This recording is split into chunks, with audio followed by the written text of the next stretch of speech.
Voy a bajar la lista de asistencia en este momento y la voy a volver a bajar al rato.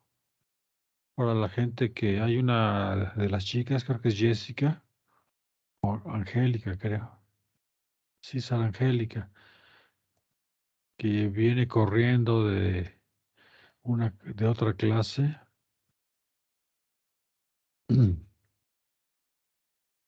Entonces, en este momento, descargo la lista de asistencia.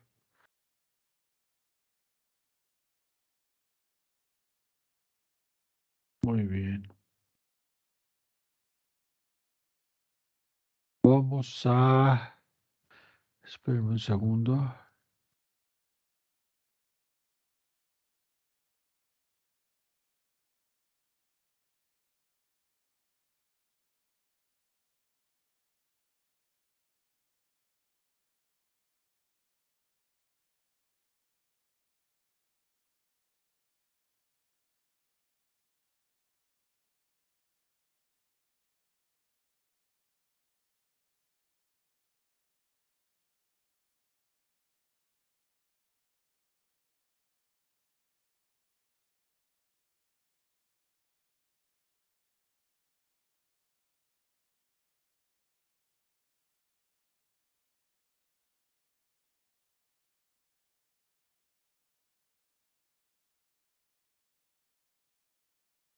Muy bien.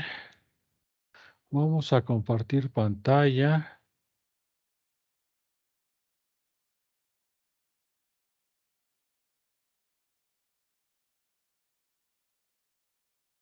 Y retomamos donde nos quedamos en la clase pasada.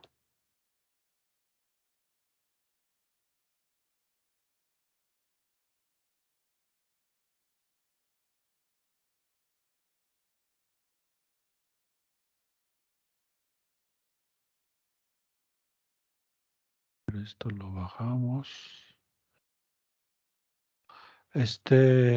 ¿Pueden ver la presentación de PowerPoint? Sí, doctor. Sí, bueno. Entonces vamos a ponerlo en modo de presentación. Ahí está.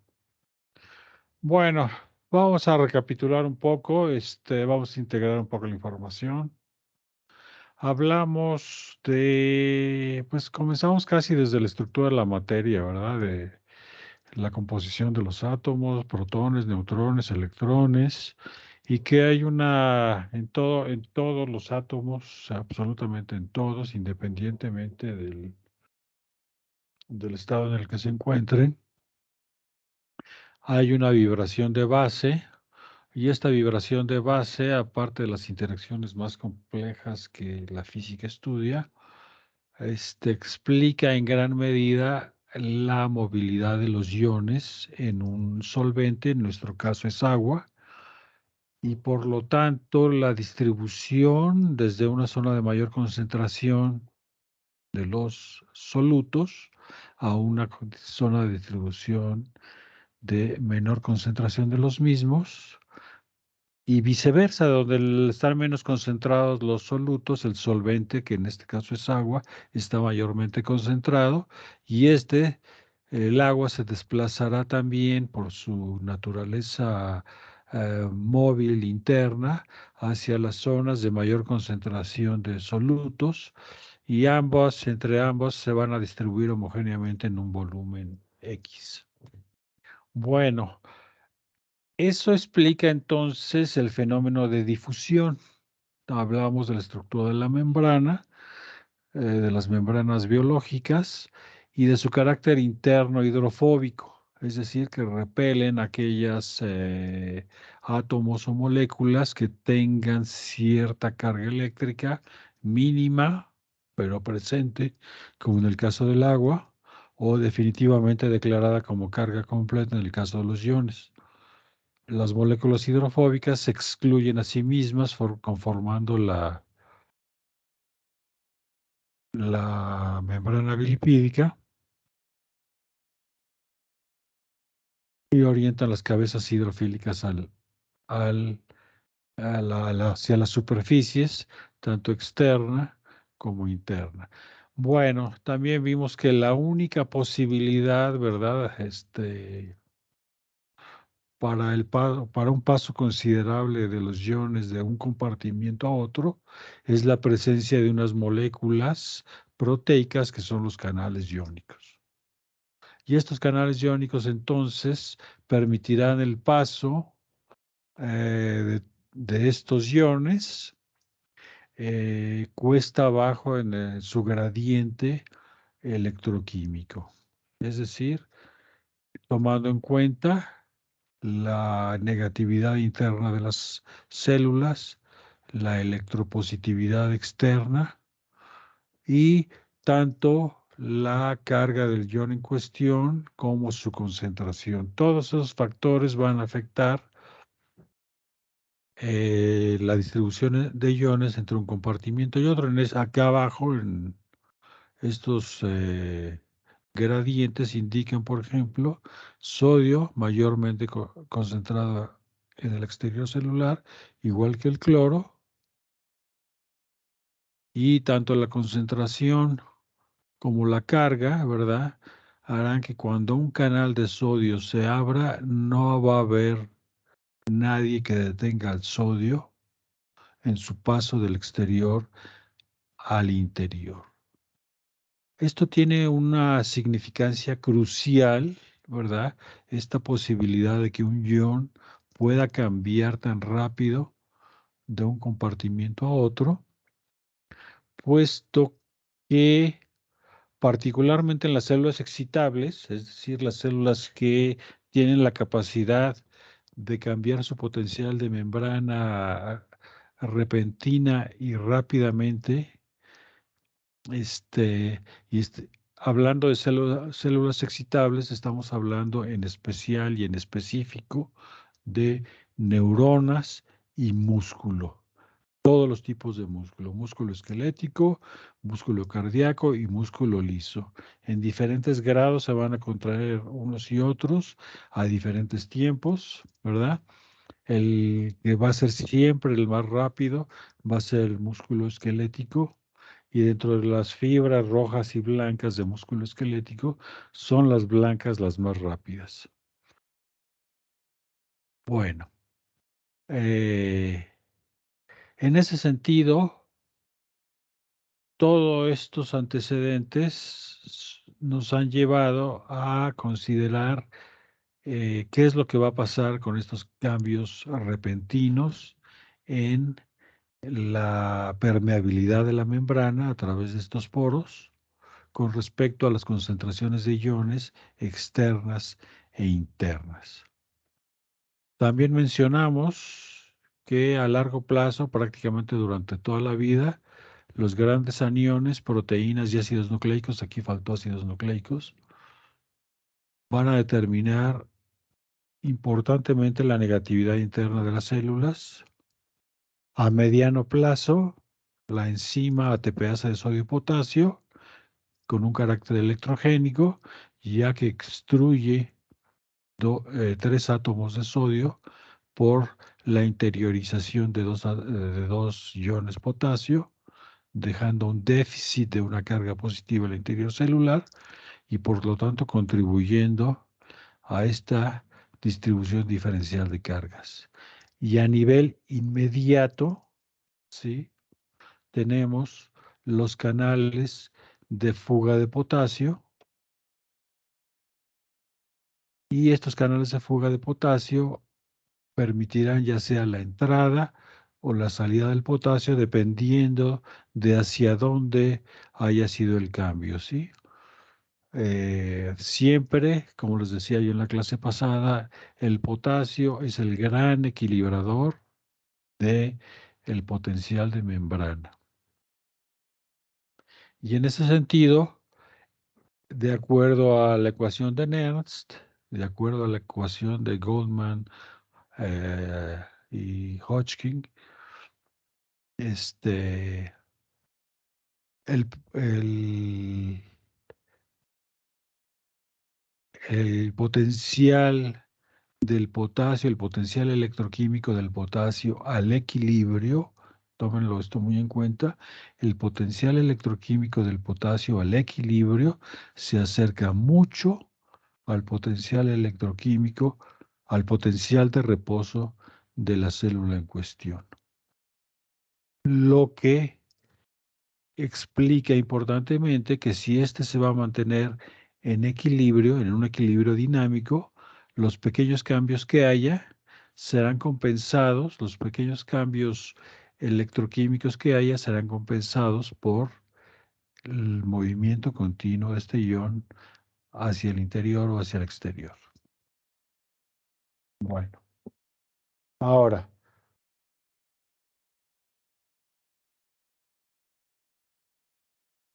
bueno, hablamos de la ATPasa de sodio-potasio. Como todas las bombas metabólicas, ¿sí? Utiliza energía metabólica y por lo tanto degradará ATP en presencia de un ion que necesita, siempre lo necesita, el magnesio, para, en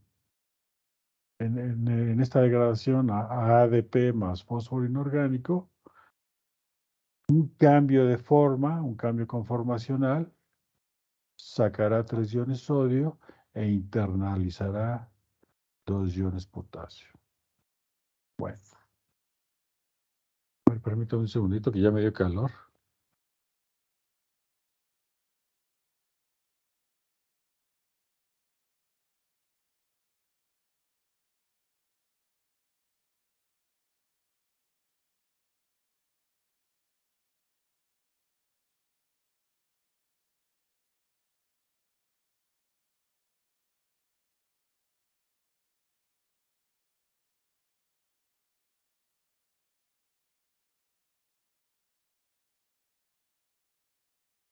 Ya. Bueno, entonces tenemos, hablamos también de la neurona como la unidad celular fundamental en en la recepción, transmisión de la información, interpretación de la información y respuesta con información, generalmente, casi siempre, a tejidos blancos que son musculares, ¿sí? En algunos casos, este último tejido que recibe la información es tejido interno del sistema nervioso central y tendremos, no sé, alguna pesadilla, por ejemplo, o desarrollaremos una fórmula matemática o etcétera. Sí, algo que no tiene nada que ver con el exterior, lo que explica en gran parte nuestras capacidades cognitivas superiores. Pero bueno. Siempre partimos, ya sea de un estímulo externo o de un estímulo interno, pero esos estímulos, originalmente, aquí lo que tienen en las rayas amarillas, lo que representa es el potencial de membrana en reposo. Aunque aquí no está escrito, vamos a hablar de una célula que está a un potencial de reposo de menos 60 milivolts. Esta célula excitable, estamos hablando en este caso de una neurona, ¿sí? Recibe un estímulo y al recibir ese estímulo existe el intercambio de iones entre el interior y el exterior celular, principalmente la entrada de ion sodio, ¿sí? Dependiendo de la magnitud del estímulo inicial, si es un estímulo muy leve, ¿sí? Habrá un pequeño cambio. A este pequeño cambio que no evoca un potencial de acción, es decir, un cambio en el potencial de membrana mucho más intenso, mucho más grande y mucho más rápido, a este estímulo mínimo se le conoce como potencial de receptor. Si ese potencial de receptor rebasa cierto umbral en el potencial de membrana, y estamos hablando que si está a menos 60 milivolts aquí posiblemente sea un poco menos electronegativo. Vamos a suponer que pasa de menos 60 a menos 50, cae, y luego viene un estímulo un poquito más intenso. Vamos a suponer que aquí pasa de menos 60, menos 50, menos 40, y aquí, en este punto de menos 40 milivolts, es un ejemplo nada más. Sí, a esto habría que registrarlo experimentalmente. Vamos a suponer que a menos 40 milivolts hay un umbral de sensibilidad para que la célula dispare, y se dispara un potencial de acción. En este potencial de acción, estábamos en menos 60, y vamos a suponer que aquí se levanta de menos 60 hasta más 40. Quiere decir que este potencial de membrana negativo se invirtió, y localmente en un punto muy, muy definido de la membrana celular, de la neurona, se invirtió totalmente y adquirió un carácter electropositivo. De menos 60 pasó a más 40 milivolts, es decir, ahorita lo vamos a ver con más detalle. Pero resulta que esa célula vuelve a recibir un estímulo, pero ahora mucho más intenso que el anterior, ¿sí? Y de menos 60, que pasó a menos 50, a menos 40, que es el umbral, y un poquito mayor, vamos a suponer menos 30.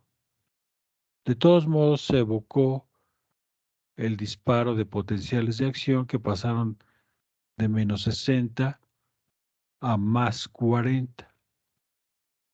Pero ahora fíjense, la magnitud del cambio aquí es exactamente la misma magnitud del cambio acá. Este estímulo leve evoca un par de potenciales de acción, mientras que este estímulo más intenso evoca un tren de potenciales de acción, pero no cambia en ninguno de ellos la magnitud de la respuesta, la magnitud total del cambio en el potencial de membrana. Siempre pasa de menos 60 a más 40. Pero sí hay un reflejo en cuanto a la intensidad del estímulo, en el número de picos, de espigas que se conocen, de potenciales de acción. Ahora, si el estímulo fuera mucho más fuerte que esto, ¿sí? Hagan de cuenta que inicialmente, no sé, llegó un bichito tan pequeño que ni lo sintieron, después llegó el hermano mayor, lo sintieron un poquito, y después llegó el primo súper fuerte, y bueno, aquí se evocaron un tren de disparos con un mayor número de picos que acá. Si el estímulo fuera mucho más intenso, cada célula tiene eh, su propia condición para evocar un número máximo de estímulos y con una frecuencia determinada. Lo que estarían haciendo con un estímulo mucho mayor que esto sería reclutar mayor número de células, ¿sí? Imagínense que van a levantar una hoja de papel. ¿Cuántas fibras musculares van a estimular? Pues muy poquitas, ¿sí? Lo pueden hacer con el dedo meñique. Sin embargo, si en su casa les piden que levanten el garrafón del agua, que pesa como 20 kilos, entonces el estímulo será mucho mayor. Por cada neurona activada va a haber una frecuencia de disparos mucho mayor, pero también va a haber mucho más neuronas activadas y obviamente mucho más fibras musculares activadas, para que después de cargar un garrafón de 20 kilos, después puedan cargar a lo mejor 2 garrafones de 20 kilos y llevárselos al vecino que vive 5 casas más allá. Bueno, entonces, ¿cuál es el mensaje aquí? Que independientemente de la magnitud del estímulo, la respuesta máxima siempre es la misma, ¿sí? Es decir, el cambio de potencial de membrana desde el reposo hasta la inversión del mismo a un estado electropositivo siempre va a ser la misma y la respuesta siempre, siempre, siempre va a ser todo o nada. No hay potencial de acción si el estímulo no alcanza el umbral. Bueno, pasemos a la siguiente diapositiva. Aquí tenemos otra vez tenemos el potencial de membrana en reposo aquí, toda esta línea, ¿lo ven? Esta neurona o este grupo de neuronas en particular, por su propia naturaleza, su potencial de membrana está en menos 70 milivolts y recibe un par de estímulos que no alcanzan este nivel de sensibilidad que es de menos 55 milivolts. Fíjense cómo pasa de ser electronegativo a ser menos electronegativo. ¿Sí? Ahora, lo que esto representa aquí es que un estímulo individual, si no tiene la intensidad suficiente, no hay respuesta. En este caso estamos en nada, ¿sí?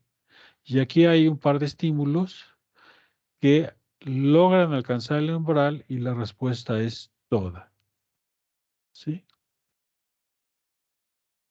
Y pasa de menos 70 milivolts, el potencial de reposo, alcanza el umbral que es menos 55 y se invierte la polaridad, más o menos aquí será a más 10, vean aquí está el 0, menos 70, pero la respuesta, una vez alcanzado el umbral, es todo, ¿sí? A este concepto, correcto o incorrecto, se le conoce como depolarización, ¿sí? Así se le conoce, depolarización. A lo mejor es un término incorrecto porque en realidad hay una inversión en la polaridad. Aquí era negativa y aquí es positiva, pero se conoce como depolarización. Bueno, cada neurona, cada neurona funciona como una entidad de, primero, de recepción de la información en el área de las dendritas principalmente, pero también en el área del soma, muy importante, y mucho menos, pero también se llega a presentar a veces en el área del axón, ¿sí? Pero vamos a considerar una neurona ideal, una neurona arquetípica, en donde la recepción de la información se realiza fundamentalmente en las dendritas. Esa información aquí, fíjense, esta escala aquí son milivolts y esta escala aquí puede ser el tiempo en milisegundos. ¿Qué está ocurriendo aquí? Estos dos estímulos, en cuanto al tiempo, están llegando muy separados entre ellos y no alcanzan a sumarse. Estos dos estímulos, en cuanto al tiempo, llegan muy, muy cercanos y alcanzan a sumarse y por lo tanto alcanzan el umbral de disparo y se evoca un potencial de acción.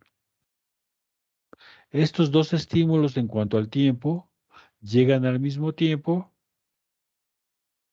y se dispara un potencial de acción.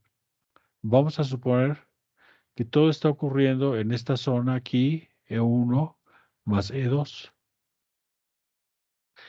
A eso se le conoce como sumatoria temporal, ¿sí? En inglés, temporal summation. A veces en español se le dice sumación temporal. Ya son términos técnicos como los que se usan en toda la ingeniería informática, ¿sí? Sumación o suma temporal o sumatoria temporal.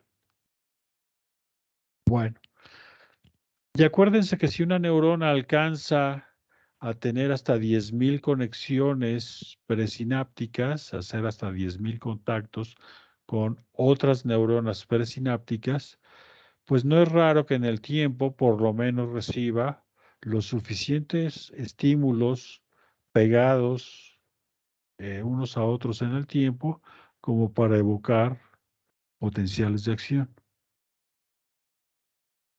Pero no tan solo eso, puede ser que en cuanto a la distancia, ¿sí? En cuanto a la geometría espacial de esta neurona, un estímulo se reciba aquí y otro estímulo se reciba acá, en el polo opuesto. De tal manera que si están muy distantes uno del otro, en esta zona de las dendritas y del soma, ¿sí? En esta zona, la transmisión de la información va a ser totalmente pasiva, ¿sí? No va a haber canales de sodio que abran repentinamente, dejen entrar al guión y se dispara el potencial de acción. Ahorita vamos a pasar a ese punto. Sino que todos, hay una caída así continua, pero si se reciben estímulos en el espacio aquí, acá, acá, acá, acá, acá, muy cercanos en el tiempo, entonces tendrán la capacidad entre todos de sumarse, alcanzar el umbral y disparar el potencial de acción. Entonces, tanto la sumatoria o sumación espacial como la sumatoria temporal se combinan para alcanzar el umbral. ¿Queda esto claro? No hay duda. Bueno, entonces, tomen en cuenta sumas en el tiempo, sumas en el espacio y obviamente la combinación de ambas para que, y esto por favor, llévenselo a la tumba también de información, toda la transmisión eléctrica en la zona de dendritas y soma es pasiva, ¿sí? Ahora, ¿qué va a ocurrir para que se dispare un potencial de acción? Es que la neurona tiene un segmento aquí que se le conoce como segmento inicial en el axón, segmento inicial o cono axonal, y es en el cono axonal donde se va a integrar toda esta información espacial y temporal. Y entonces se va a computarizar la llegada de los estímulos presinápticos en el tiempo, en el espacio y la intensidad de los estímulos. Si es un estímulo muy leve, será, vamos a decir, un solo potencial de acción. Si la intensidad de la estimulación es muy grande, entonces se evocará un tren de potenciales de acción. Obviamente, si entre mayor sea la intensidad del estímulo, mayor número de neuronas serán reclutadas. Estamos hablando de neuronas similares en cuanto a fisiología, en cuanto a localización, en cuanto a recepción de ese estímulo. Y por lo tanto, vamos a suponer que son 15.000 neuronas, perdón, recibiendo este estímulo mayor y serán 15,000 neuronas disparando con este patrón de frecuencias a un estímulo muy grande, ¿sí?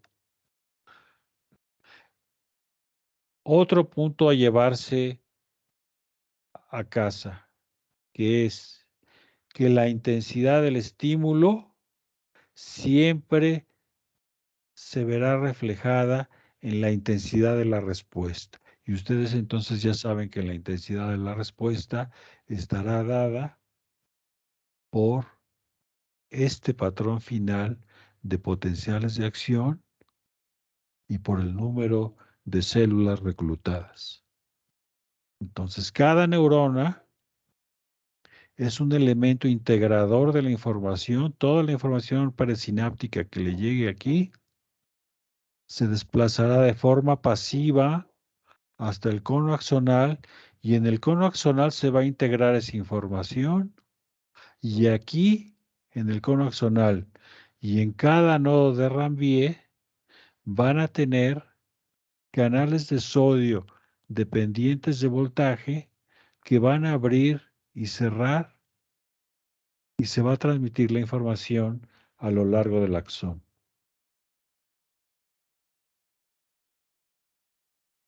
Bueno, espérenme. Entonces, imaginen esta neurona. Vamos a ver más adelante, más adelante, más adelante.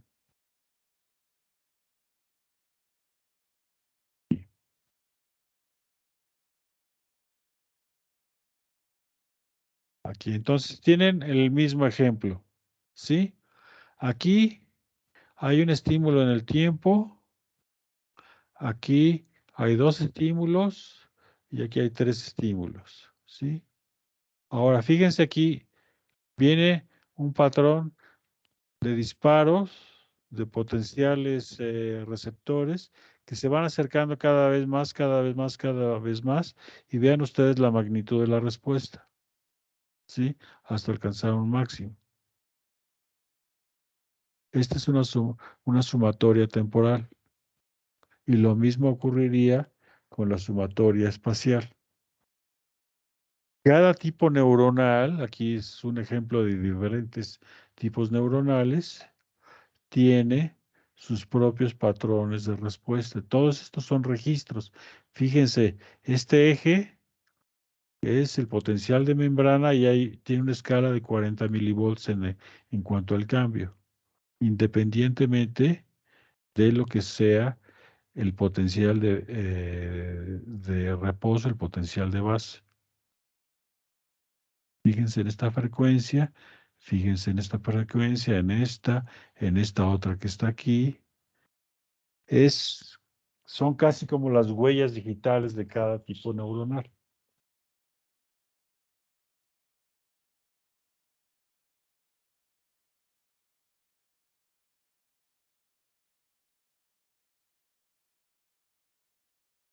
Bueno, entonces, ¿queda claro esto?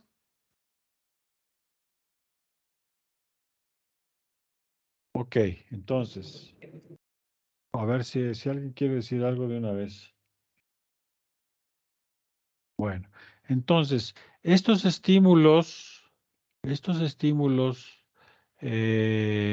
subumbrales se les llama potencial generador o potencial de receptor. Y estos estímulos subumbrales, sumados en el tiempo y en el espacio, pueden provenir de muchísimas fuentes diferentes. Estímulos mecánicos, por ejemplo, compresión de la piel o estiramiento de la piel. eh, Pueden venir de estímulos químicos, ¿sí? En el aire, que los detectarían como olores, disueltos en saliva, que los detectarían como sabores, o como una sustancia ácida o alcalina sobre la piel, que los estaría quemando. Pueden ser estímulos mecánicos del tipo de cortes con un filo, golpes como contusiones, temperatura, eh, humedad o luz, vibraciones que las vamos a percibir como sonidos, etcétera, etcétera. Eso en cuanto a los estímulos externos o internos provenientes, por ejemplo, de alguna víscera. Si acaban de comer y sienten su estómago lleno, sus intestinos repletos, y entonces vienen todas las respuestas, tanto neuronales como hormonales, que les indican que ya no tienen hambre. Pueden venir de neuronas presinápticas, y en el caso de las neuronas presinápticas, esos estímulos estarán dados por eh, neurotransmisores. Todo ello contribuirá a la transmisión de la información. Ahora, el sistema nervioso central tiene entonces la capacidad de recibir la información, transmitirla, procesarla y responder. Pero no tan solo eso, sino que está recibiendo información y tiene información previa almacenada en su memoria y tiene la capacidad de predecir qué es lo que va a ocurrir en el futuro, ¿verdad? En cuanto a un estímulo, y toda esa integración de experiencias previas del estímulo en cuestión, de la posibilidad de lo que va a suceder después, para que ustedes tomen la decisión adecuada, ya sea conscientemente o inconscientemente. Entonces, el sistema nervioso en todo en su conjunto es un sistema de, eh, de integración de todos sus órganos y sentidos, ¿sí? Ya sean hormonales, ya sean a cortísimo plazo, a largo plazo. Por ejemplo, las hormonas, por qué crecemos hasta cierta altura, por qué tenemos sexo masculino o femenino, o preferencias sexuales de una orientación o de otra, por qué algunos son muy buenos para el inglés, pero muy malos para el deporte, o al revés, porque unos son muy buenos en el cálculo de las distancias y el manejo de los espacios. Otros son muy buenos para las matemáticas, pero muy malos en ortografía, y así tenemos diferentes habilidades, diferentes capacidades y diferentes niveles de lo que se llama inteligencia, entre ellas, por ejemplo, la inteligencia emocional, es decir, la capacidad de interpretar la situación de una persona que está con nosotros, en pocas palabras, de ponernos en sus zapatos, ¿sí? Sí, que le acaban de robar y no vamos a llegar y contarle un chiste, de policías y ladrones, porque la verdad es que nos van a dar con un palo en la cabeza, y entonces tenemos que ser comprensivos y de alguna manera ayudar en lo que se pueda y no llegar con una actitud totalmente fuera de contexto. Entonces, todos estos cambios que estamos observando aquí, ¿sí? Ocurren a nivel de membrana. Entonces tenemos el exterior celular electropositivo con respecto al interior. Los cambios son muy locales, y esos cambios son muy pequeñitos. Es el ejemplo que les daba yo de llevar el agua destilada a Acapulco y verterla en un lugar del mar donde estuviera en calma, y entonces determinar el cambio de concentración de sales en ese punto, pero efectivamente no le van a hacer nada a la concentración salina del mar en general, porque pues, la diferencia es ahora sí que un mar completo. Bueno, lo mismo ocurre aquí. Los cambios son muy locales, muy pequeños y a tiempos extremadamente cortos. Esto nos da la posibilidad de que no haya una depresión, un vaciado de las cargas de un compartimiento o de otro. Para eso se necesitaría la muerte del sujeto completo para que eventualmente esta diferencia de potencial se perdiera. Bueno, entonces, ¿qué está ocurriendo en el umbral? ¿Por qué? ¿Por qué ocurre que alcanzado este nivel de potencial menos electronegativo, permita que se dispare el potencial de acción? ¿Qué es lo que está ocurriendo? Lo que tenemos, como ya les había explicado hace rato, eh, es la participación, sobre todo inicialmente, del ion sodio y su paso a través de canales de sodio. Y estos canales de sodio van a permitir el paso de ese ion del exterior al interior celular. Ya sabemos que electroquímicamente existe un importante gradiente del ion sodio desde el exterior hacia el interior. Bueno, estos canales que participan en el paso del ion sodio del exterior al interior son canales de sodio dependientes de voltaje. Es decir, en este punto, una vez alcanzado el umbral, los canales de sodio van a sufrir un cambio conformacional, se va a abrir, ese canal va a pasar del estado cerrado al estado abierto. Y una vez que pasa del estado abierto al estado abierto, el sodio tendrá que dejar por fuera del canal su radio de solvatación, su radio de agua, e intercambiarlo, estas cargas, por las cargas que le ofrece las paredes internas del canal de sodio. Pero además hay otra cosa. Estos eventos son autoamplificantes. ¿Qué quiere decir esto?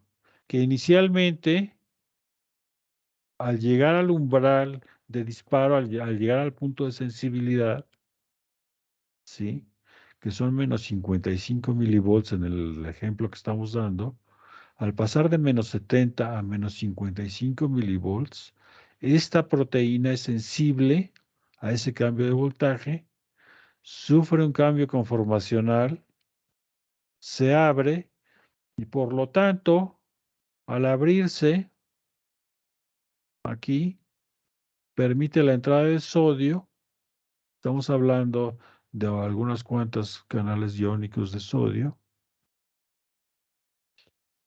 Y poco a poco se va haciendo menos electronegativo y poco a poco se van reclutando más y más y más canales de sodio hasta que el evento, que inicialmente comenzó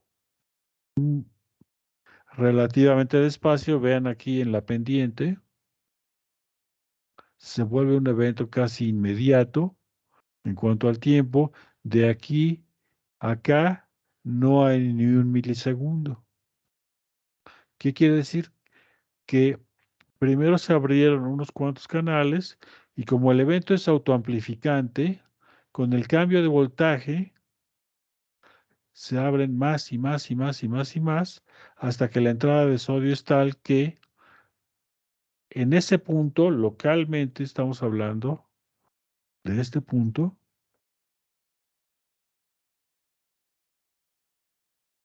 se abren tantos canales de sodio que se logra localmente este cambio de polaridad al que conocemos técnicamente como depolarización, que en realidad es una inversión completa de la polaridad de menos 70 a aproximadamente, en este ejemplo, más 10 milivolts. ¿Qué ocurrió? Que en este punto la entrada de sodio fue tal que localmente se invirtió la polaridad. ¿Sí? Esto no hay otra manera más que determinarlo con aparatos con electrodos, aparatos de registro, amplificadores y obviamente con aparatos que les permitan promediar lo que está ocurriendo en la zona de estudio.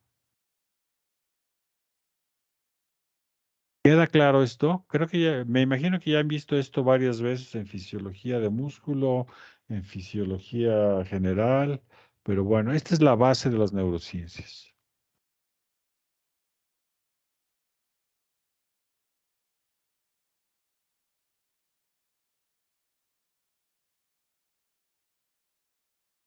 Ahora, como les decía, toda la información, tanto en el tiempo como en el espacio, se va a recibir tanto en dendritas como en el soma y se va a integrar la información en este segmento inicial.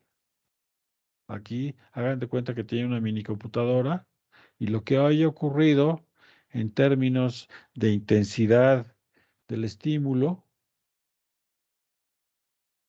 evocará la respuesta correspondiente. Siempre hay una relación entre, perdón, intensidad del estímulo y la intensidad de la respuesta. Este axón, que puede tener menos de 1 milímetro hasta más de 1 metro de longitud, estará recubierto en su totalidad por vainas de mielina.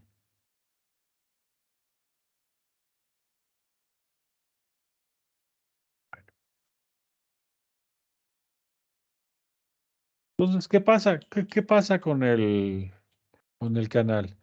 Como vimos, los, los canales iónicos pueden encontrarse en varios estados energéticos, lo que conocemos como los estados metaestables. ¿Sí? Lo más sencillo es un estado cerrado, un estado abierto y un estado inactivado. Tres estados metaestables. No, no es lo único, es el ejemplo más sencillo, ¿verdad? Y hay estados, vamos a decir, hay mayor número de estados que esto, pero este es el ejemplo a iniciarse, con el que ustedes se inician. Normalmente, durante el potencial, cuando no hay actividad en el potencial de reposo aquí, estamos quizá a menos 70 milivolts. El estado, el estado del canal de sodio está cerrado. ¿Sí? Ahora llega el estímulo, un estímulo lo suficientemente intenso como para llegar al umbral y se dispara el potencial de acción. Y ya sabemos, o se alcanza o no se alcanza. Independientemente de si el estímulo es mayor del umbral, la respuesta siempre va a ser la misma. ¿Sí? Si el estímulo es muy intenso, entonces lo que va a ocurrir es que van a tener un tren de disparos, todos con la misma magnitud. Pero localmente, los canales de sodio van a pasar del estado cerrado al estado abierto y después al estado inactivado. Entonces, estos tres estados metaestables explican la existencia de esta zona umbral, de este punto umbral en cuanto a voltaje de la membrana. ¿Sí? Pasó de menos 70 a menos 55. Entonces, a menos 55 milivolts, el canal pasó del estado cerrado al estado abierto. Pero si se fijan, el estado abierto es extremadamente corto. Pasa de aquí a incluso menos de la altura total. Esto de aquí a acá es 1 milisegundo. Calculen cuánto hay aquí. No llega ni siquiera a medio milisegundo de aquí a acá. Son como 0.2, 0.3 de milisegundo aquí. y luego comienza la caída y la recuperación del potencial de reposo. Bueno, entonces, pónganse muy abusados. Esta primera fase corresponde a la apertura e inactivación del canal de sodio. Más o menos en esta fase comienza la apertura de canales de potasio y estos canales de potasio que se van a abrir son dependientes de voltaje también. Esos canales de potasio dependientes de voltaje van a permitir el movimiento opuesto de cargas positivas por parte del potasio y por lo tanto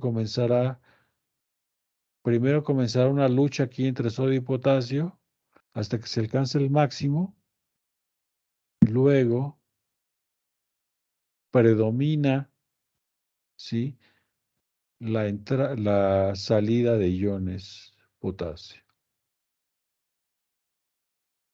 Entonces, tanto el canal de sodio, aquí es dependiente de voltaje, como los canales de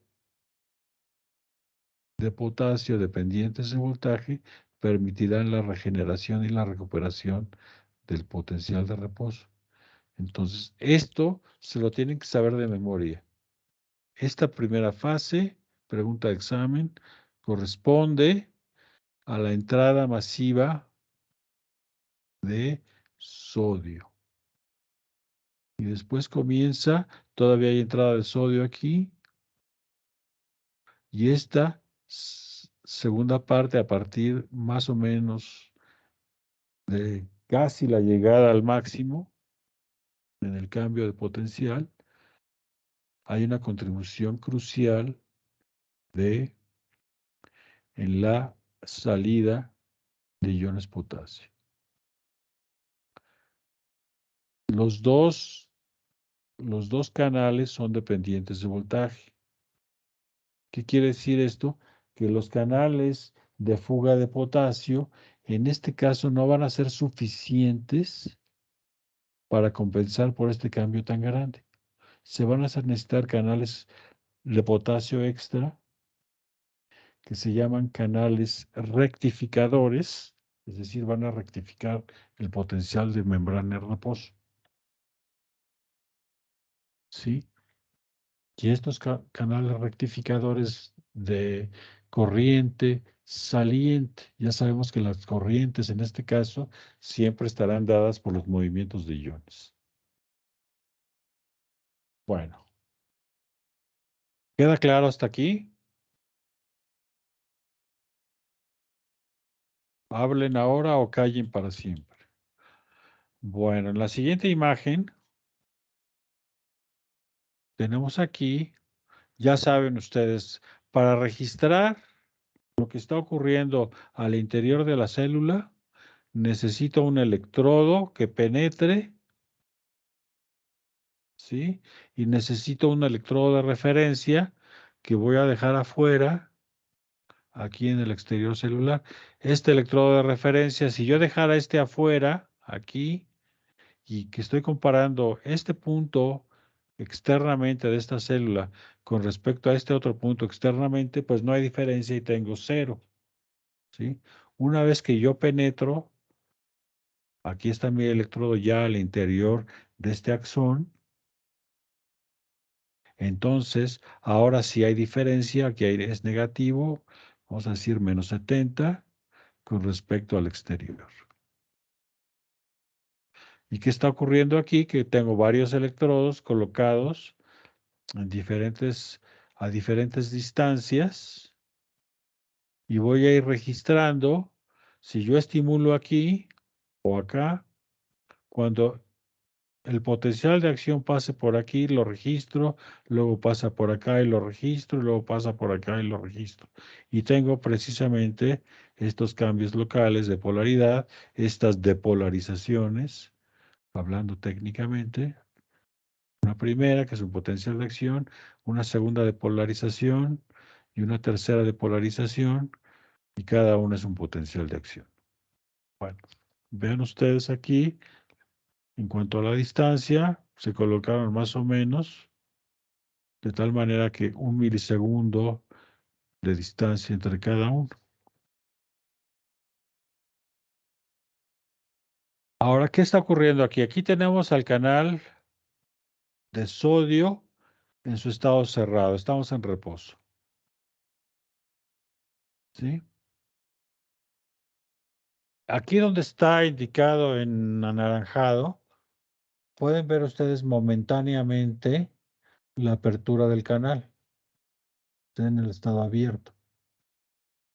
Pero fíjense que estos están inactivados. Fíjate. 1, 2, 3, 4, ¿sí? Después, y luego está abierto. Cerrado, cerrado, cerrado, cerrado. Ok. Si pensamos en nuestro modelo de estados metaestables, es de bloque de 3 caras diferentes, que en realidad tiene 6 caras, pero 2 cada par de ellas. Una que es mucho más grande que las otras. Ese es el estado más estable. Y el estado más estable de todos, la cara más grande del bloque, es esta. El estado más inestable, es decir, cuando el bloque está paradito sobre su cara más pequeña, es el estado abierto. Y entre este estado inactivado, que es el más estable, y este estado, perdón, este estado nada más abierto, que es el menos estable, hay un intermedio que es el cerrado. ¿Qué quiere decir esto? Que si el estímulo viene en esta dirección, ¿sí? Cuando el estímulo llega a este punto, el estímulo tiene que seguir en esta dirección, abriendo canales, porque como este estado es muy estable, no puede regresar al estímulo, no puede regresar para acá. Eléctricamente no hay nada que se lo impida. Lo único que se lo impide es que el canal de sodio, como está inactivado y no se va a abrir, va a dar un tiempo para que cuando vuelva al estado cerrado, el estímulo ya vaya por acá. Y entonces hay una imposibilidad física para que el estímulo se regrese hacia el soma y las dendritas. ¿Esto les queda claro? ¿Sí? Entonces, el estado abierto es el menos estable y el estado inactivado es el más estable. De tal manera que el estímulo no puede volver a abrir el canal porque necesitaría muchísima energía. Pero la energía que trae es suficiente para abrir el estado cerrado, pasar de estado cerrado a estado abierto. Pero entonces todos estos van a quedar en estado inactivo y entonces una vez que el estímulo ya vaya por acá, no puede regresar porque esto es muy, muy estable. ¿Sí? Todos estos estados van a depender van a depender de varias cosas. Uno, del nivel de voltaje que haya en el punto respectivo. Entonces, cuando yo paso de menos 70 a menos 55, entonces se abre y está abierto. Pero como este fenómeno es autoamplificante, no va a ser el único canal abierto, se va a abrir uno, y luego dos, y luego cuatro, y luego 8, y 16, 32, y así tan rápido que de repente cuando empecé con uno, ya tengo como 16,000 abiertos. ¿Sí? Pero voy a llegar a un punto, voy a regresar acá, en este punto que alcancé alcancé el potencial de equilibrio del sodio y en el potencial de equilibrio del sodio, acuérdense que el potencial de equilibrio del potasio está aquí muy cerca del potencial de reposo. El potencial de equilibrio del sodio es al revés, es electropositivo. Y en el potencial de equilibrio del sodio, ¿sí? Es cuando se inactivan estos canales y va a haber un tiempo de inactivación en que no pueda abrirse otra vez el canal y por lo tanto no puede regresar. Eso le da la naturaleza al potencial de acción de unidireccionalidad. Unidireccionalidad. ¿Sí? Y si se van al laboratorio y dicen, ah, sí, es unidireccional, pues ahora yo voy a estimular en la terminal axonal que está aquí y vamos a ver qué pasa. Y va a ocurrir exactamente lo mismo, pero ahora van a tener la propagación de un potencial de acción experimental totalmente fuera de la naturaleza, pero en sentido inverso. ¿Sí? Y va a ocurrir exactamente el mismo fenómeno, pero en sentido inverso. ¿Por qué no ocurre en la naturaleza? Sí puede ocurrir, es raro, pero sí ocurre. Que ocurre cuando hay conexiones axónicas. ¿Sí? Idealmente, arquetípicamente, la información se recibe aquí, se transporta de dendritas y soma al segmento inicial, se integra, qué tan intenso fue el estímulo y luego va en esta dirección. Pero llegó un sujeto muy curioso y dice, ah, sí, yo voy a estimular aquí y vio que ocurre exactamente lo mismo, pero en sentido contrario. Bueno, entonces, ¿queda claro por qué es unidireccional el potencial de acción? Bueno, ¿cómo sabemos que esto ocurre? Que está ocurriendo esto, porque hay un tipo de registros, todos los electrodos que utilizamos, ¿sí? Antes de pasar a eso, todos los electrodos, ustedes los llenan de una solución aquí, ustedes determinan cuáles son los iones, cuál es la composición, cuál es la concentración. Idealmente, esto va a tener la misma composición de su medio extracelular. De tal manera que lo que ustedes están registrando como cambios eléctricos va a pasar a su aparato en este sentido. Aparte del aparato, tiene la capacidad de hacer una ligera succión y entonces separan un pedazo de membrana. Y este pedazo de membrana ahora van a estar registrando entre este medio y este otro medio. Y como ustedes pueden determinar su solución inicial de llenado del electrodo, pues pueden jugar con eso y utilizar, por ejemplo, una solución de tipo intracelular.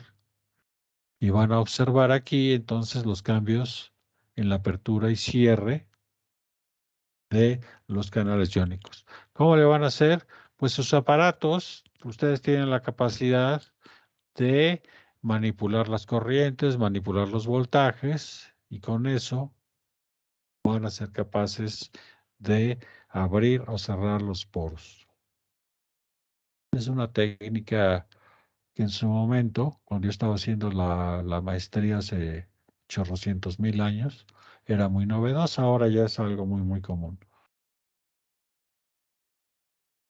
Bueno, se estima, antes de pasar a esto,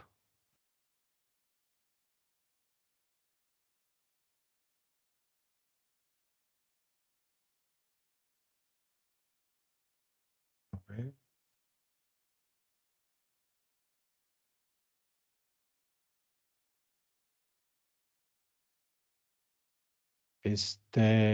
Voy a hacer una prueba.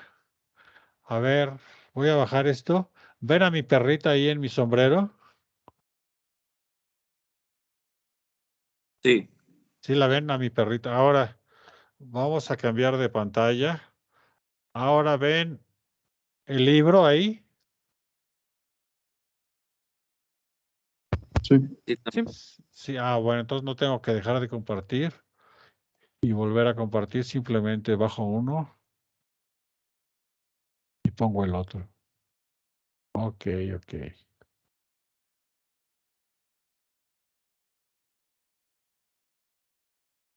Más fácil así, es menos manipulación.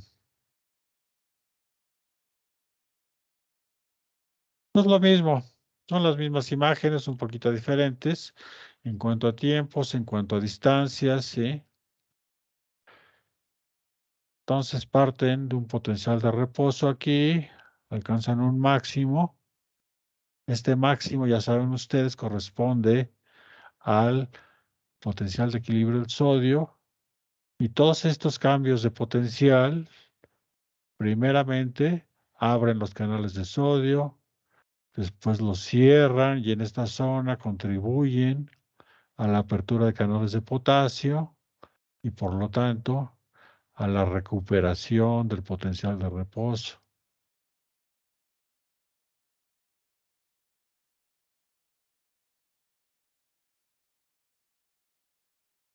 Ahora, la conducción es saltatoria, ¿sí? A lo largo del axón, imagínense un axón, ¿qué quiere decir esto saltatoria? Que va saltando, ¿sí? No, vamos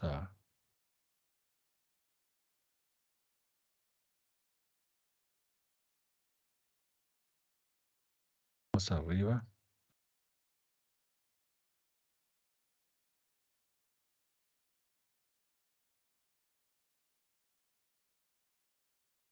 Bueno, esta imagen.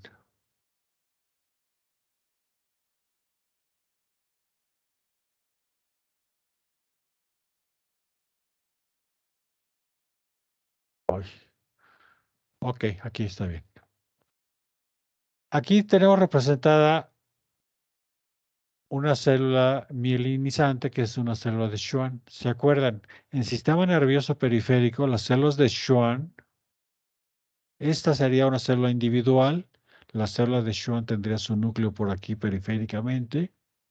Y en sistema nervioso central, cada una de estas vainas de mielina estaría formada por un oligodendrocito y ese oligodendrocito, por aquí estaría el cuerpo celular, emite prolongaciones que tienen la capacidad de inervar hasta 50 segmentos diferentes, ya sea sobre el mismo axón o sobre axones diferentes. ¿Sí? Pero lo importante está en que la vaina de mielina tiene un punto, tiene un máximo de longitud. Aquí comienza la siguiente. Y hay un espacio aquí entre las dos vainas de mielina que se llama el nodo de Ranvier. Ya habíamos hablado de él. O nodo de Ranvier, si quieren hablar bien en francés, sin pronunciar la R. El nodo de Ranvier o de Ranvier, como quieran, forma el punto en el que se van a concentrar de manera muy, muy importante los canales de sodio. Entonces, canales de sodio concentrados aquí, 1 milímetro después habrá otro nodo de Ranvier y 1 milímetro después habrá otro y así secuencialmente. Vamos a imaginar un axón en una jirafa que sale de la parte baja de la columna vertebral e inerva la pata posterior en algún músculo, el más distal que ustedes quieran. Entonces, ese axón va a medir por lo menos 2 metros, quizás cerca de 3 metros. Entonces, cada milímetro de ese axón tendrá una vaina de mielina y en esta zona se concentran, existe la capacidad de concentración de hasta 700,000 moléculas o 700,000 canales de sodio. Ese es un cálculo en cuanto al número. Fisiológicamente parece que el máximo número de canales de sodio que pueden ser activados es de 25,000 por micra cuadrada. De todos modos, un canal de sodio, ahorita vamos a regresar a ese punto, tiene una capacidad enorme de intercambio de iones. Bueno, entonces, entre este punto, aquí va a haber la regeneración, la formación de un potencial o de muchos potenciales de acción, y después la energía va a ir cayendo, cayendo, cayendo, cayendo, hasta llegar al siguiente nodo, donde se vuelven a concentrar 1 milímetro después los canales de sodio, y luego otra vez y otra vez y otra vez. Entonces va a ir saltando de nodo en nodo. En esta parte va a ser activa la formación del potencial de acción. La transmisión va a ser pasiva hasta el siguiente nodo. Activa, pasiva, activa. Entonces a esto se le conoce como conducción saltatoria. ¿Alguien quiere preguntar algo? ¿Me escucha? Sí, sí, te escucho, dime. Entonces, cuando se abren estos canales de sodio en ese nodo, es cuando Ajá. se produce la despolarización o depolarización de la membrana de esa célula, ¿no? O porque Es, entran los canales, entran los sodios, se hacen más electropositiva lo que es el potencial que está adentro. Exactamente, aquí se hace exactamente sí, la palabra correcta, como tú has dicho, aquí ocurre una depolarización, ¿sí? El potencial de membrana se invierte, es decir, pasa de el potencial de reposo en -70, por ejemplo, a +10, pero el resto va a ser pasivo, va a ser una transmisión que va a ir decayendo, decayendo, pero tiene la suficiente energía que al llegar al siguiente nodo está por arriba del umbral y va a ocurrir ese evento autocreciente, autoamplificante, donde se abren unos pocos canales de sodio, va depolarizándose la membrana y van reclutándose más y más y más canales de sodio hasta alcanzar el potencial de equilibrio del sodio que induce, ahora sí, la desactivación de los mismos. Y en esa zona, la apertura de los canales dependientes de voltaje de potasio y la recuperación del potencial de membrana en este punto, pero ya para entonces el, el estímulo ya va por acá. A lo mejor ya incluso ya llegó al siguiente nodo mientras todo esto ocurre aquí y mientras estos están inactivados, ya el estímulo va pero muy, muy lejos. ¿Sí? Entonces tenemos aquí un ejemplo. Sí, sí contesta esto la pregunta, ¿verdad?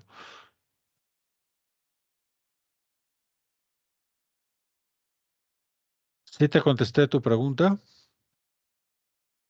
Este, Sí, doctor. bueno, Ya el potencial el umbral es de cuánto, de menos 50 milivoltios. sí, son ejemplos, ¿no? Esto es Ah, variable, pero en este ejemplo, digamos, el potencial de reposo es -70, el umbral es -55, por decir algo, y el potencial de equilibrio del sodio y de inversión de todo este fenómeno de alcance de la desactivación, la inactivación de los canales de sodio, estaremos hablando de +10 milivolts.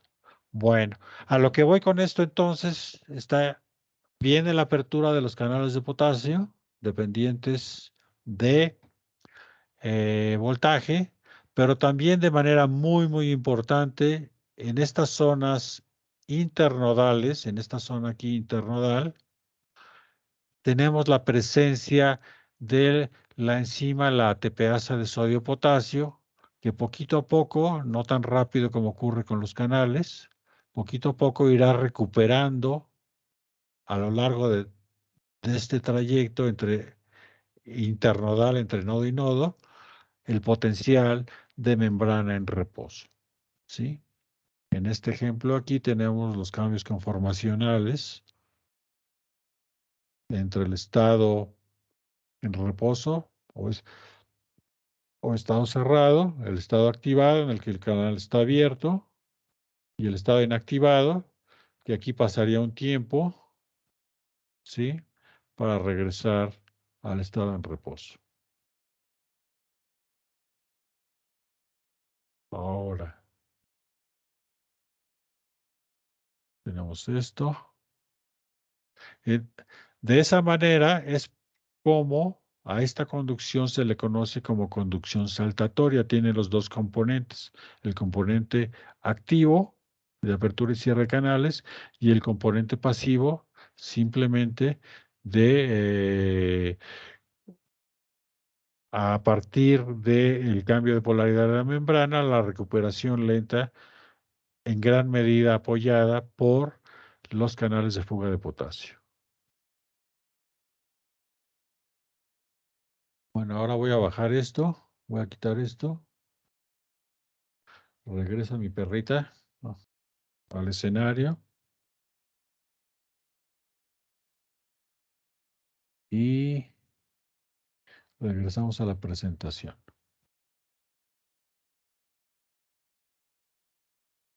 Entonces, esto es lo que se calcula. En cada nodo de Rambier puede haber hasta 700,000 canales, ¿sí? Si los 700,000 canales estuvieran abiertos al mismo tiempo, cada canal tiene una permeabilidad de 100,000 iones sodio por milisegundo. Entonces, multiplicado esto por esto, tenemos que en un milisegundo estarían pasando hasta 7 por 10 a la décima iones sodio por cada nodo de Rambier. Es una bestialidad en la cantidad de iones. Esto está sobreestimado. Se piensa que de estos 700,000 canales, la capacidad máxima por nodo de Rambier es de 25,000 por micra cuadrada.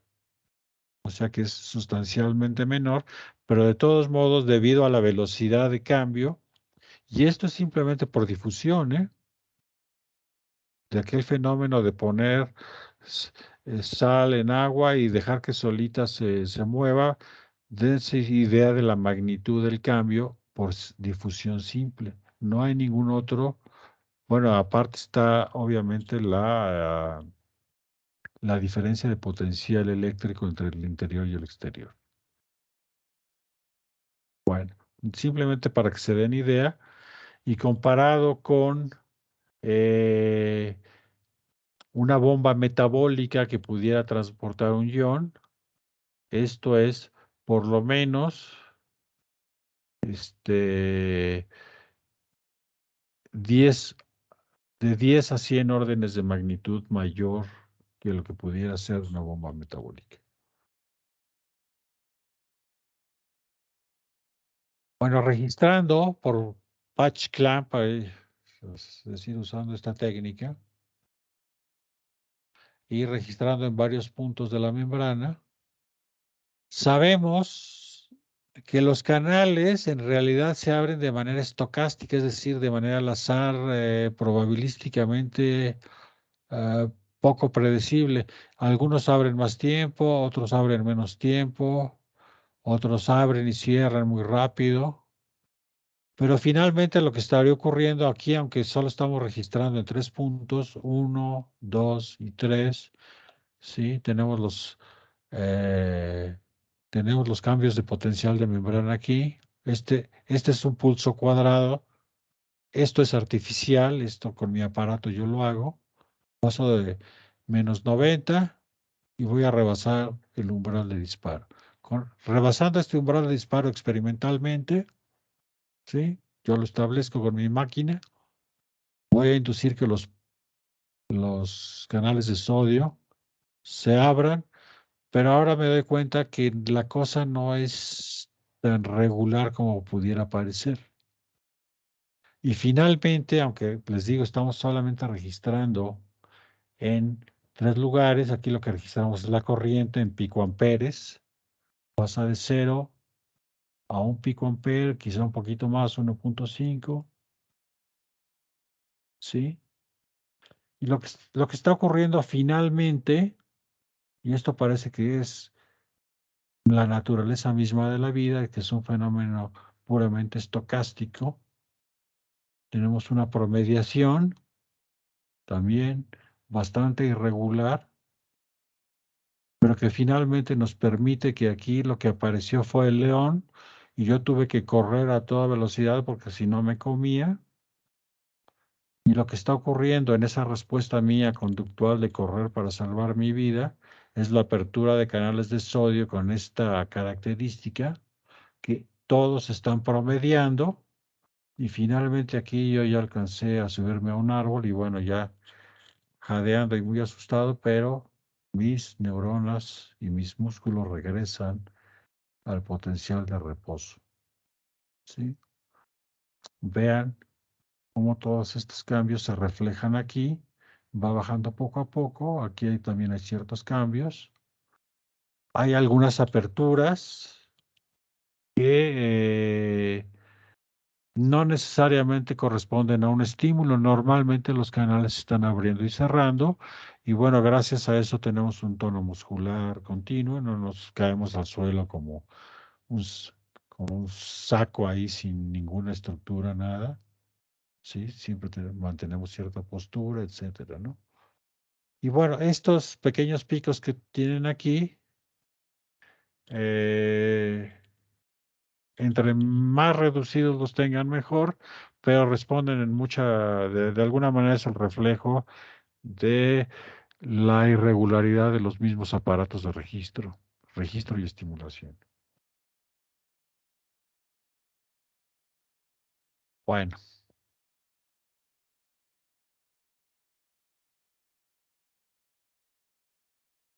en este curso de manera fundamental vamos a ver que muchos de esos potenciales de acción son el resultado de una estimulación presináptica química. Y esta estimulación presináptica química corresponde a la liberación de un neurotransmisor por la terminal axonal presináptica al espacio sináptico o espacio intersináptico.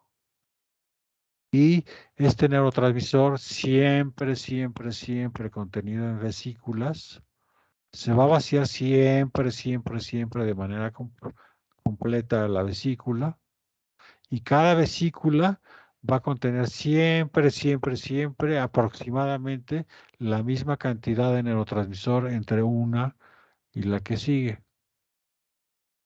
Algunas de esas vesículas se liberan sin necesidad de un estímulo. Y otra vez regreso al ejemplo de nuestro tono muscular. No lo perdemos, tenemos una estimulación continua, pero en el momento en que hay que apretar la tuerca del coche que se nos descompuso, ahora sí se libera no nada más de esta terminal, sino de miles y miles para estimular, por ejemplo, músculo esquelético y ahora sí apretar tuercas. ¿Sí? Y dependiendo de qué tan apretada la necesitemos, vamos a reclutar más terminales y más fibras nerviosas. Ahora, este neurotransmisor que se libera va a ser reconocido de manera específica por un receptor. Y siempre lo que haga la célula postsináptica va a depender de la naturaleza del receptor. Porque el receptor recibiendo el neurotransmisor, otra vez igual que siempre, va a sufrir un cambio conformacional. Y ese cambio conformacional, en algunos casos, que son los mínimos, como en el caso de acetilcolina, el receptor nicotínico, como en el caso de GABA, como en el caso de glutamato, van a abrir un canal iónico y permitir, en el caso de glutamato y del receptor nicotínico de acetilcolina, una excitación. Y en el caso de GABA o ácido gamma aminobutírico, en lugar de tener, luego lo vamos a ver con más detalle, pero ahorita nada más los voy platicando. En lugar de tener una depolarización, el cambio va a ser en sentido inverso. Vamos a tener una hiperpolarización y alejándome del potencial umbral de disparo, las probabilidades de un potencial de acción, entre más lejano sea, pues se van disipando, ¿verdad? Es como si quiero llegar a la luna, pero voy en sentido contrario y la luna está aquí y yo en realidad mi nave espacial va en sentido opuesto. Entre más lejos esté, mis posibilidades de llegar a la luna son más y más remotas. Bueno, lo que ocurre es una hiperpolarización y pasaría, en el caso de los eh, estimulaciones inhibidoras, pasaría de -70, por ejemplo, a -100, y entonces ya estoy mucho más lejos del -55 que promovería una excitación.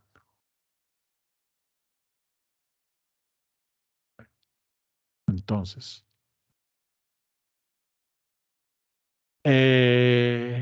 esto nos da idea entonces que la transmisión nerviosa tiene dos componentes, un componente neuroquímico, como se llama mi laboratorio, laboratorio de neuroquímica, y un componente eléctrico.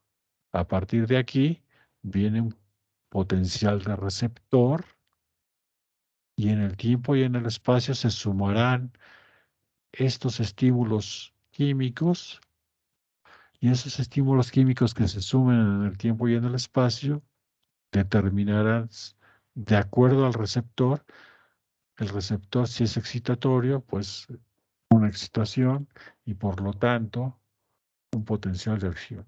La magnitud del estímulo determinará la magnitud de liberación de neurotransmisor. La magnitud del estímulo que determina esta liberación determinará el número de receptores activados y la magnitud del estímulo determinará la magnitud de la respuesta eléctrica en términos del número de potenciales de acción, la frecuencia de los mismos y del número de neuronas reclutadas en el estímulo y neuronas estimuladas en la transmisión del estímulo.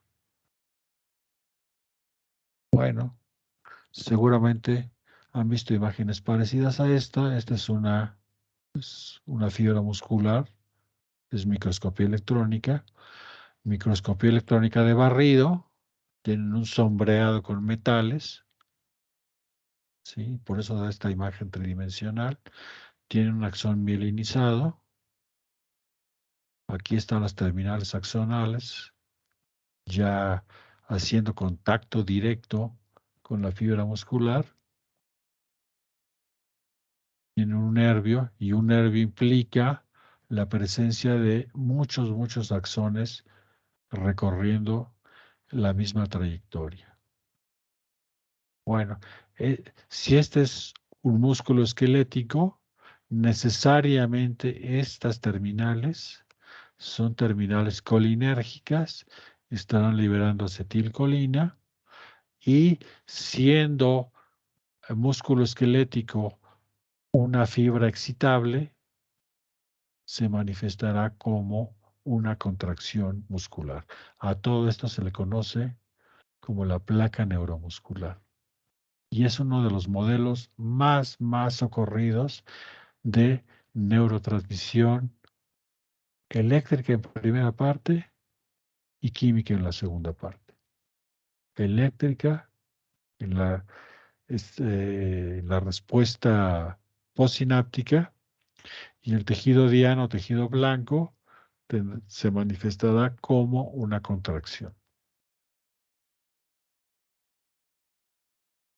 Bueno, este tipo de receptor, que es el receptor de acetilcolina, es el mismo que se presenta en la placa neuromuscular. Por cierto que a Jean-Pierre Changé, un investigador francés, le dieron el premio Nobel por la descripción de este receptor nicotínico.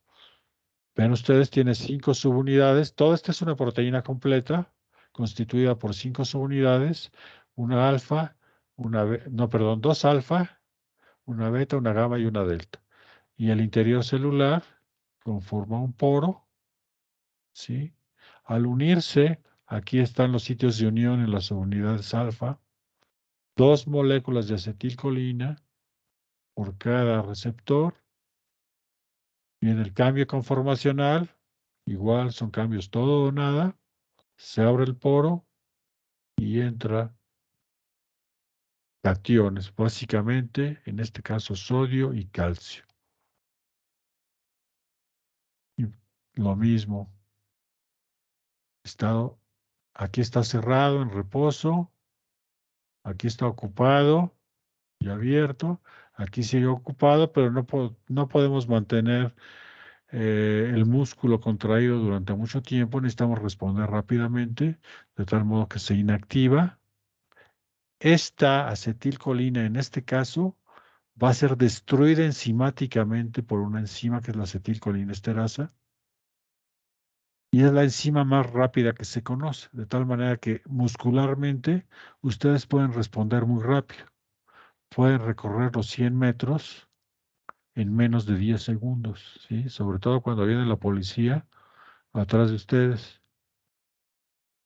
Y ahí ven, como decíamos nosotros cuando estábamos en la universidad, ahí vienen los granaderos y a correr. Y entonces decíamos, pues sí, la acetilcolinesterasa actúa muy rápido y entonces puede otra vez regresar a este estado y puede ser reactivado por la reunión, otra vez, la de acetilcolina. Bueno, esto ya lo vimos. Sumatorias en el tiempo y en el espacio. Cada célula tiene su propia frecuencia de disparo, ¿sí? En este caso, son neuronas de su oído interno, ¿sí? Correspondiente a los canales semicirculares.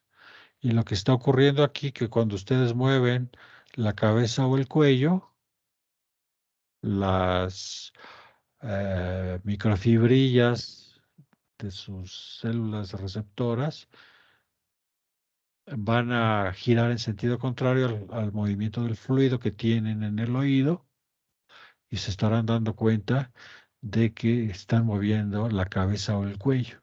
Pueden mover todo el cuerpo, todo lo que quieran, pero si no mueven el cuello y la cabeza, aquí no va a pasar nada. Tienen un sentido diferente, propioceptivo, para la localización de todas las partes de su cuerpo. Pero una vez que mueven la cabeza, vienen estos movimientos de estas microfibrillas y ustedes dicen, ay, ¿qué pasó? Pues es que el coche dio vuelta y no te diste cuenta. Y entonces se me movió la cabeza. Y vienen todos estos disparos de neuronas. Y colorín colorado, este cuento se ha acabado. ¿Alguien tiene alguna duda, algún comentario?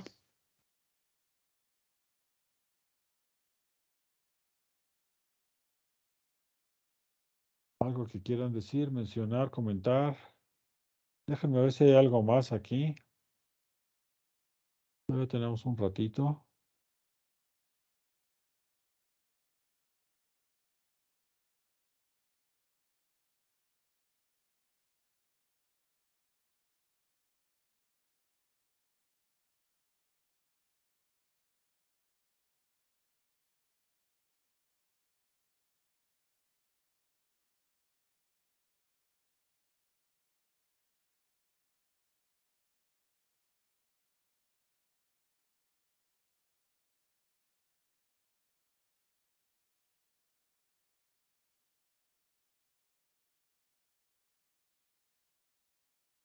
Esto es parte de su tarea, por ejemplo.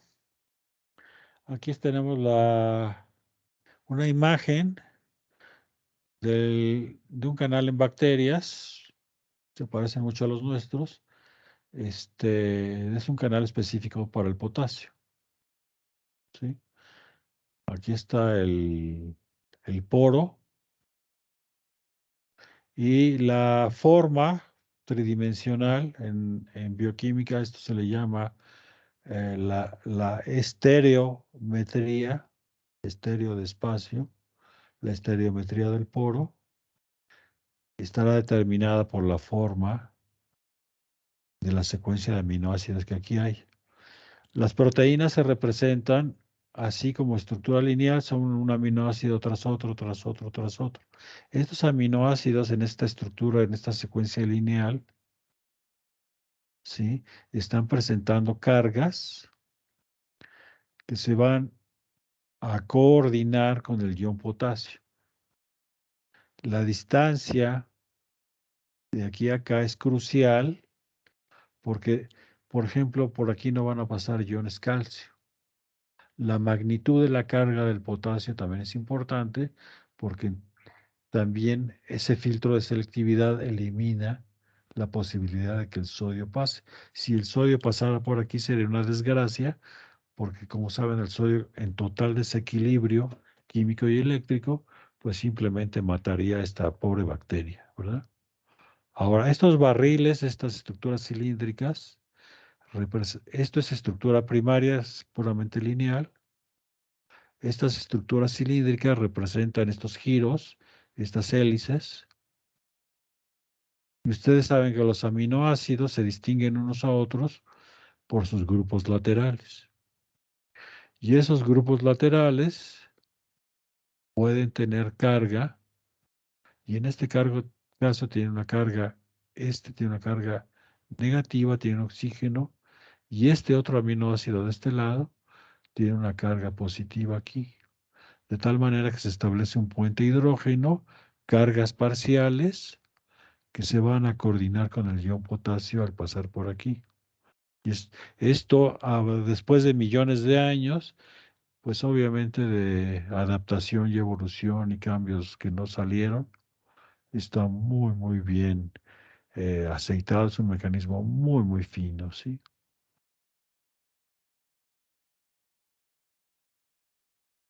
Cerramos este.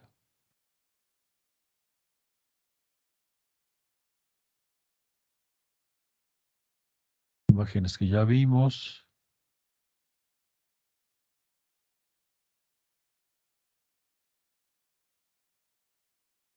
Esto lo vamos a ver en práctica después, que son los experimentos originales que hicieron Hodgkin y Huxley, que por cierto les dieron el premio Nobel por eso, y trabajaron con un bichito. Déjame ver si lo tengo por aquí. Si lo alcanzan a ver. Este es un calamar. El calamar siempre se dirige en esta dirección. ¿Sí lo ven? Sí.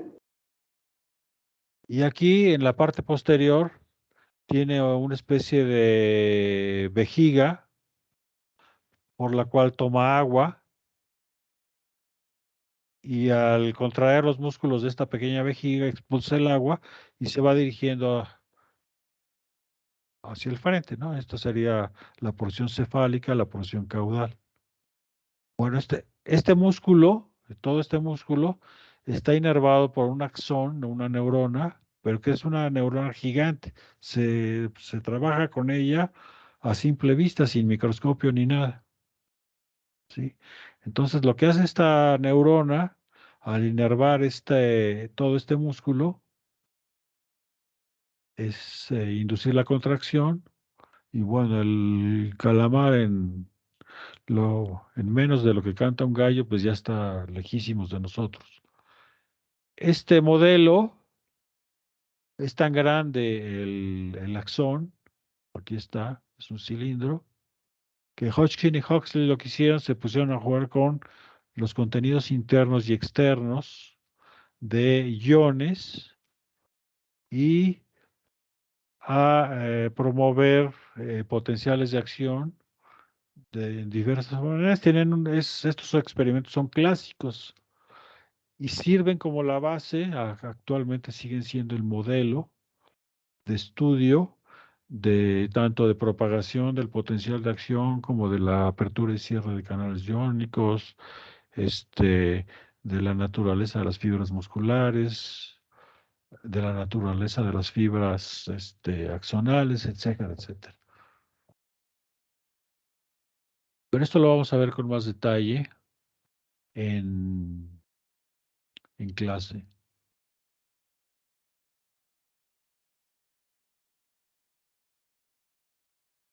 Perdón, aquí en este ejemplo, sí, en este ejemplo, tienen ustedes un axón de una neurona periférica. Vean ustedes, está inervado por una sola, está, perdón, mielinizado por una sola célula y por lo tanto esta es una célula de Schwann. Vean ustedes, aquí está el núcleo desplazado hacia el exterior, muy poco citoplasma aquí en gris y el crecimiento comienza de adentro hacia afuera. Esta es la primera capa y luego comienza a crecer, a dar vueltas, a dar vueltas, a dar vueltas.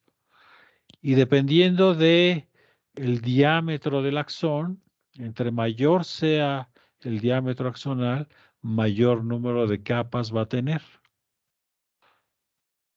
Los axones de mayor diámetro, de mayor calibre, son los más rápidos.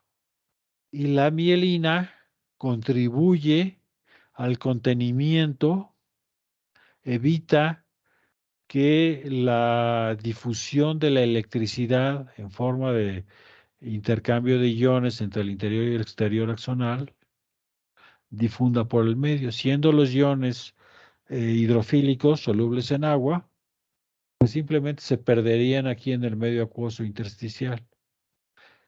La mielina ejerce el mismo efecto que el plástico sobre los cables eléctricos. Es un aislante fantástico porque la composición de la membrana es mayoritariamente lipídica y la composición proteica es relativamente baja comparada con otras células. Y de aquí a acá, vean, en una distancia de 1 milímetro aproximadamente, tenemos un nodo de Rambier, la porción internodal que corresponde a la mielina, otro nodo y otro nodo, ¿sí? Cada milímetro. Aquí se concentra principalmente los canales de sodio dependientes de voltaje. Bueno, en sistema nervioso central, déjenme decirles que prácticamente no hay espacios libres, todo está ocupado por células, ya sea axones mielinizados, somas, dendritas, astrocitos, microglía y la existencia de medio intersticial con proteínas, carbohidratos, líquidos, como existiría en medio adiposo, en tejido adiposo, con células muy dispersas, una por aquí, otra por allá. Este, aquí eso prácticamente no existe. Esto ya lo vimos también. También.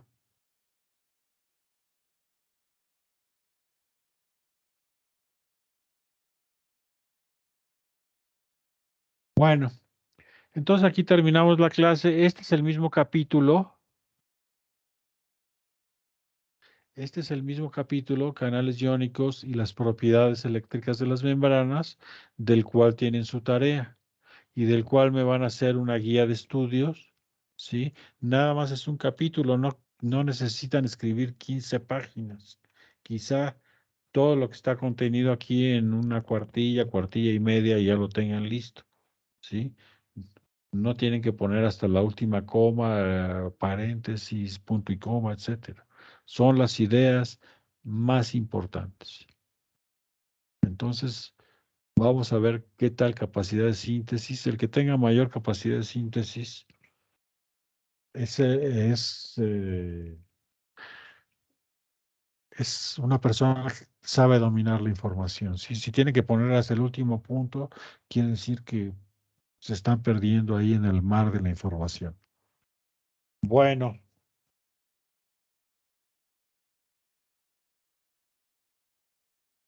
dejo de compartir y Preguntas, dudas, su tarea, todo está bien, no hay problemas. Bueno, asumo que todo está bien. Ahora tenemos 25 asistentes y vuelvo a bajar la lista de asistencia.